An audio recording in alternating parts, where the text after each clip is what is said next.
Here we go, brand new Valentine's ESCANOR skin, and using him on a bit of a different team. I've absolutely been loving the unknown team as of recent, and especially this toxic variation of it. Using the Nanashi backline is so powerful. I'm wondering, can we go for something like this here?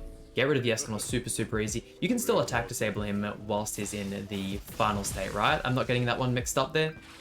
I mean, regardless, he's going to be on the 1 revive anyways. Let's see, because there's definitely something bit curious about. Yeah, I didn't think he could go ahead and be debuffed in that one, but regardless, he's only going to be able to do the 1 attack here. I've been using the toxic team on pretty much all of the good characters as of recent, and it just works so insanely well. That Nanashi Holy Relic, I cannot give enough praise.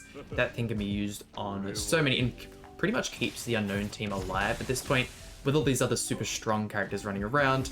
Ultimate Escanor, Purgatory Meliodas being the main two. It is a real tough spot in the meta at this point, and a lot of units are really struggling. Wow, this is some really nice card draw. I think I'm just going to go something like this, and then throw off the Escanor AoE. Also really nice to be able to use stuff like the rank up Gothas on PvP, because it just allows us to get those level 3 cards so much easier, and actually works out a bit better for showcases, because, I mean, it's definitely something that can happen, but yeah, without those characters, you have to have some crazy RNG to kind of get that stuff to happen. Oh, and look at that. We can get 2 rank 3 cards in this one turn, just due to how good this Gotha is. Has not aged a single bit. Attack disable. There was a bit of a period where it wasn't the strongest thing, mainly around the Margaret Ludociel's release, but we're at a point now where pretty much no characters have a cleanse. Purgatory Meliodas does have it as part of his passive, which is very powerful, but we have ways of working around it. The True Seeker Melon is a perfect example of that. I don't know why they didn't make his passive cleanse happen after her debuff. Maybe just because he'd be too broken then. She's kind of like a saving grace for people who didn't pull him, but I don't know, man. She's really strong though, I will say that. And wow, an unknown team. I feel like this team has fallen off a lot in terms of usage as of recent. However, there hasn't really been anything to completely overshadow it. If you can still go turn 1, the amount of damage Philo can get out is insane. Thinking we maybe try and kill you might be our best bet here. Oh yeah, that's right. I already checked for the Tarmel Grace on Philo. Getting rid of Merlinstrung, that passive being on the field, isn't as predominant as some of the other newer festivals passives, but it's definitely going to help out her team, and we're very well off getting rid of that one. Is there any real mono blue teams that I feel like get countered super hard by her at this point? I don't think so. The main teams that we're running, or at least mono teams, are, I mean, you could say Now For Me is definitely a strong mono blue, but you just don't see that team often enough to be kind of running this in order to counter that. I'm very glad we don't see the Now For Me team as much as we should. Still think it's very powerful. Maybe with the fact that you're guaranteed to go second and how many turn 1 kill teams are out at the moment, it could be very hard for the team. Man, that lifesteal on her was crazy. Maybe we try and go for you instead. Yeah, why not? And then we will just go ahead and use the Escanor card there. I mean, if they've got some of these losing matchups, we can just go ahead and kind of stall that. I know it's a boring way to play the game, but this team's probably decent for that as well, since there are quite a few infect cards and all that other kind of stuff. Let's see, I'm hoping we get another Merlin card. Oh, look at that. If we can keep this up, there's Sariel passive, Sariel Graces are going to lower the damage quite a bit over the turn of the battlefield, but yeah, it's going to be a really long match. I mean, I could just instead go rank up Gotha into you. If we can at least get one of these characters, then I feel like we should be alright, but yeah, let me know what you guys think of what the best Valentine's Day skin is out of the 3. I think I've definitely got mine set on being the DN, just due to the fact that she hasn't really got any other good skins. People are probably going to frown upon that opinion, but I don't know, man. All her release runs are good. Her default costume's alright, I guess. What do we want to... I mean, we don't even really have to go for Merlin Ultimate here. We could probably just go for you and then rush the Escanor Ultimate, since there isn't any... Yeah, why not? We'll go for this play here. Yeah, her release ones are all right. She does have the Hawkshot one, and she had another one that released. Oh yeah, kind of like the 7 Deadly Sins. They all had this kind of like skin tight suit that released. Those are both good. I'd probably say they're better than the initial release ones, but I don't know, man. This new DN skin just topples them all by so much. Oh, I wasn't paying attention. Let's see. You, and then... Ophelia going to get her ultimate, so is Merlin. That is so annoying. And Unknown Team has been improving itself well. I did actually record the Diane video before this one, and I ended up facing an unknown team, but it was a real weird one. It was mainly just using all of the stat increasing characters. So we had Nanashi in the back, we had Rem and Ram in the front, along with the Echidna, and team went really, really well. I was just surprised at how well, mainly the tanking ability of that team. I was getting Meliodas with his full passive proc, using AoEs, and everyone was just, you know, was only dealing half of their HP.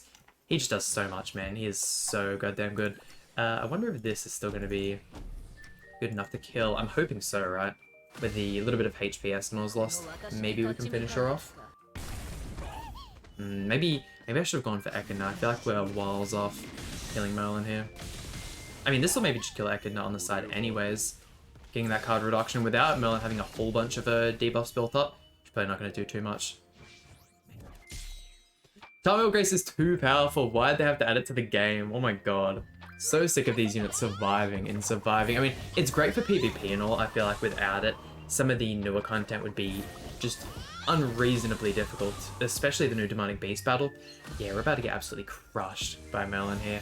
Ugh, what a shame. I don't know how to verse the unknown team. There you go, there's my excuse. I don't know how to verse the unknown team. And it is so damn hot where I live right now. Granted, it is, look, in the middle of summer, but I have been absolutely struggling. Got sunburned for the first time in years the other day, and my back has been peeling. It is just the worst. I am never making that mistake ever again. I mean, I've had it before, but definitely when I was a whole lot younger than I am now, and just how dehydrated I felt pretty much every single day. I also had that scab on my nose, which has been in previous videos. I don't think anyone really noticed it or brought it up, which I'm kind of glad of. Working customer service, the amount of comments and stuff I got from older people is... I probably won't make that mistake from that reason by itself. Like, just dodging the conversation with old people would have been a lifesaver, man. Up against the Diane taunt. This is the team I actually used for the Diane showcase. Kind of just using all of the Valentine's costumes in the one team. Definitely gonna be a strong team for us to get the attack disable on. Melon's gonna be cleansed, but I think I'm alright with that. Do I want to rank up? I think I might just try and rank up Go Through instead. Or I could just move these Escanor cards. If we can try and rush Escanor, ult in the turn, that'd be great. Escanor ult plus pretty much any other level 3 card should wipe everyone. Let's see. Level 1? I was hoping, if we were going to get an extra finger there, that would have been perfect for us. We can keep things moving fairly slow, just dissolving everyone until we get our ultimates, and then we should be just fine. We could potentially... Are you going to keep that block on you? That's really annoying. Then I guess we just go AoE at this point. Yeah, once again, going to be another real slow match. I guess that's what I've kind of put myself in for. The matches go a lot less slower when you're using the Purgatory Meliodas variant of the team, because, I mean, he simply just has to get his ability and then everyone dies. I wasn't paying attention to his cleanse. I'm very glad I didn't end up falling for that one. So Mel ultimates here. Don't have any way of cleansing that unless we were to not go ahead and use any of our cards. If you could drop the Diane taunt, that'd be great, because we can kind of focus fire on Escanor then and get things done. Let's see it. I'm just going to pray that the damage from everything here is going to be enough to go ahead and kill. It's not like we could have gone triple Escanor cards, because Diane would have ended up blocking the Scorch on the final one anyways. Oh, please tell me this ends up killing, right? The Scorch damage really has to come through. Come in clutch for us, please, work. Oh, okay, that's perfect. God damn. I mean, I'm fine with having Meliodas here in the Escanor and his Scorch form. That'll at least... This should be more than enough to go ahead and get us the win on this one. Our Escanor, I think, has 2 revives with the 3 out of 6, so with that, he should be able to throw off that level 2 card, and then that'll be enough to wrap things up. Can he tank this, though? That shouldn't be as strong. I take it back. It's level 3. Of course it's going to kill. Oh, God. Is he going to... That was a huge waste on the melee card there. Yeah, Escanor gone. I mean, we can easily just go for AoEs, keep everyone attack disabled, and then... And if I go something like...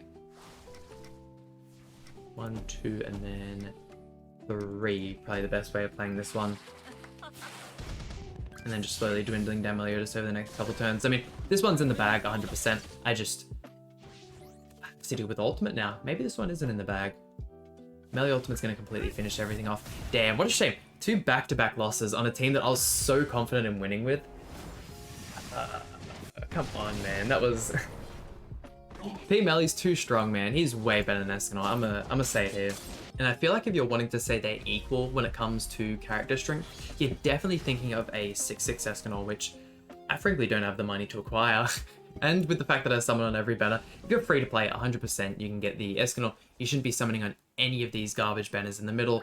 Don't summon for Freya, don't summon for everything else, and just save your gems for this kind of value, because especially with the amount of characters they put on these anniversary characters, on these New Year's banners, on all of this kind of stuff, you're going to end up getting majority of the cast, if not all of the good characters in these banners. You can live without Red Sigurd, and you can live without all these other characters. I mean, even characters like Red Sigurd end up being on the banners majority of the time.